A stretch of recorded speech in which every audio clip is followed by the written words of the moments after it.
সেদিন মায়ের সঙ্গে ঠিক করিনি। এখন মনে হয় আম্মা বলে ডেকে শ্রীদেবীর কথা বলেই কাঁদলেন জাহ্নবী। উনি মা হিসাবে আমাকে সাহায্য করতে চেয়েছিলেন, তবে আমি ওকে কোনোভাবেই সেখানে যেতে দিইনি। আর তাই এটা এখন আমার জীবনের সবথেকে বড় অনুশোচনা। মাঝে মাঝে আমার কান্না পায়, মনে হয় ওকে বলি, আম্মা, আমার আজ শুটিং আছে, দয়া করে তাড়াতাড়ি আসুন। হয়তো এ কথা বললে উনি আমার কাছে থাকতেন। তিনি তার মায়ের সঙ্গে একেবারেই ঠিক ব্যবহার করেননি। সাম্প্রতিক মায়ের প্রতি নিজের পুরনো কিছু ব্যবহার নিয়ে কথা বলতে গিয়ে অঝরে কেঁদে ফেললেন শ্রীদেবীর কন্যা জাহ্নবী।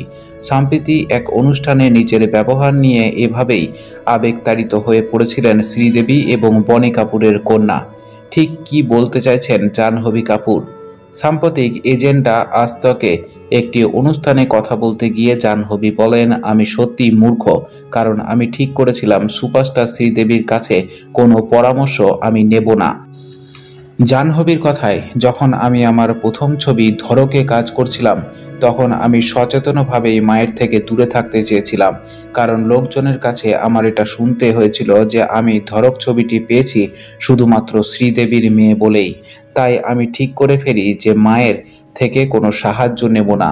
মা যে ধরনের অভিনয় করেন আমি সম্পূর্ণ বিপরীত ধরনের অভিনয় করব। মাকে বলতাম সেটে যেন তিনি না আসেন, আমাকে কোনো সাহায্য করতে হবে না। আমার এটা মনে হতো যে আমি অন্যায় সুবিধা নিচ্ছি। ভাবতাম শ্রীদেবী কাপুরের কাছে কত লোক পৌঁছতে পারেন, যিনি কিনা গোটা ভারতের অন্যতম অভিনেত্রী। মনে হতো ওর মেয়ে হিসাবে ইতিমধ্যেই একটা অন্যায় সুবিধা আমি পেয়ে গেছি। এরপর যদি ওর পরামর্শ মেনে অভিনয় করি, সেটা একেবারেই ঠিক হবে না। জাহ্নবী কাপুর বলেন, এখন আমার মনে হয় সেটা খুব বোকা মতো কাজ করেছি। আমি ওর মেয়ে, এই সত্যটা থেকে আমি কখনো পালাতে পারি না। আমি সেই সময় লোকজনের আজেবাজে কথাকে খুব সিরিয়াসলি নিয়ে ফেলেছিলাম।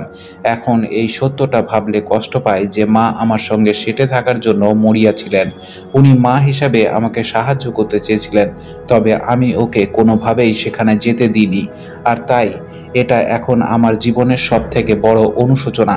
মাঝে মাঝে আমার কান্না পায়, মনে হয় ওকে বলি, আম্মা, আমার আজ শুটিং আছে, দয়া করে আমার সঙ্গে আসুন। হয়তো এ কথা বললে উনি আমার কাছে থাকতেন। আমি এখন আমার বাবা মায়ের মেয়ে হয়ে খুবই গর্বিত। শ্রীদেবীর কন্যা জাহ্নবী কাপুর সঠিক নাকি ভুল তা নিয়ে যদি লোকেরা নেতিবাচক বিতর্কে যান, তবে এটার তো বিরোধিতা করা যায় না, কারণ এটাই সত্যি। এই দিন কথা বলতে বলতে আবেগে কেঁদে ফেলেন শ্রীদেবীর কন্যা জাহ্নবী কাপুর। প্রসঙ্গত, জাহ্নবীর প্রথম ছবি ধড়ক মুক্তির মাত্র কয়েক মাস আগেই হঠাৎই মারা গিয়েছিলেন শ্রীদেবী।